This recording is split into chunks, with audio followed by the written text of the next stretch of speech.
Wajumbe wote wa mkutano mkuu kwa pamoja tutabeba jukumu la kuifikisha na kuitangaza ilani kwa wananchi wakati utakapofika. Jukumu hili litakuwa sambamba na kuyatangaza kwa wananchi mafanikio yaliyofikiwa na CCM katika utekelezaji wa ilani ya uchaguzi ya mwaka tunayoimalizia.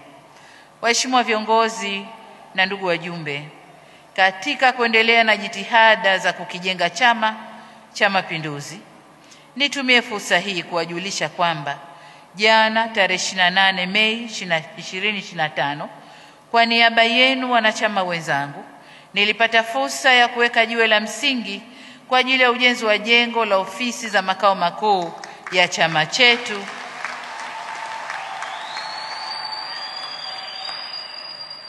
itakayojengwa katika mtaa wa Salimini hapa Dodoma.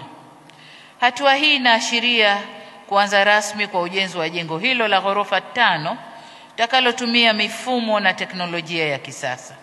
Jengo hilo linatarajiwa kukamilika mapema mwaka 2027 ili tulifungue wakati tukisherehekea miaka 50 tangu kuundwa kwa Chama cha Mapinduzi.